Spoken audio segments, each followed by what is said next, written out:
ओम गणपते नमः। गणेश पुराण अध्याय सूर्यदेव को पुनर्जीवन की प्राप्ति। ब्रह्मा जी के स्तवन को सुनकर शिव जी प्रसन्न हो गए। उन्होंने सूर्य को पुनर्जीवन प्रदान कर दिया। जब सूर्य जीवित हो गए तब अपने पिता कश्यप जी के आगे बैठ गए, किंतु उन्होंने अपने क्रियाशील रहने के लिए वैराग्य ले लिया।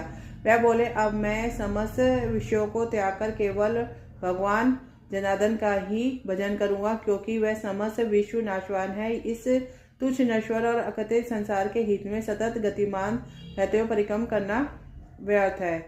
जब आकाश ही मेरे साथ शत्रुबुद्ध व्यवहार किया गया, तब मैं समझता हूँ कि मैं ही क्यों पुत्र कुल देवताओं, ऋषियों, मुनियों, गंधर्वों, किन्नरों, यक्षों आदि को प्रसन्नता के लिए अहिंस भागदौड़ करता रहूं।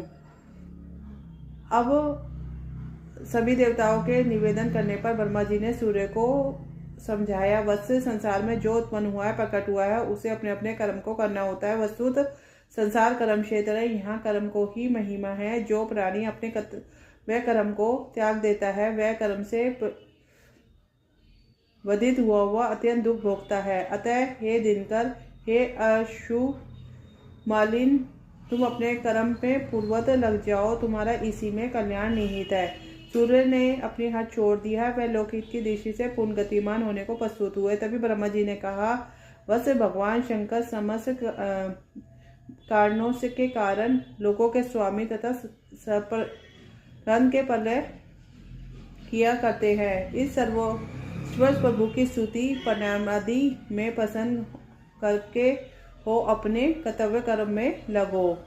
ब्रह्मा जी के वचन सुनकर सूर्यदेव ने शिव जी की स्तुति की। हे आशुतोष, हे शंकर, आप समस्त लोगों को प्रणाम करता हूँ। हे प्रभु, मुझ में जो कुछ भी अशुभ हुआ हो उसे कृपा कर क्षमा कर दे। मैं आपका अन्य सेवक सदैव कृपा लाशी हूँ। उमानाथ मुहव्वर, कृपा कर प्रसन्न हो जाइए प्रभु। आशुतोष तो आशुतोष ही है। जब कोई भक्त अपने इंद्र से उनकी स्तुति करे और प्रसन्न होने में देर नहीं लगती। उन्होंने भास्कर को भक्तिपूर्ण स्तुति करके देना का तो तुरंत ही संतुष्ट हो गए। उन्होंने कहा, दिनकर, तुम्हारा कल्याण हो। अब कोई भय तुम्हारे भी नहीं आ सकता।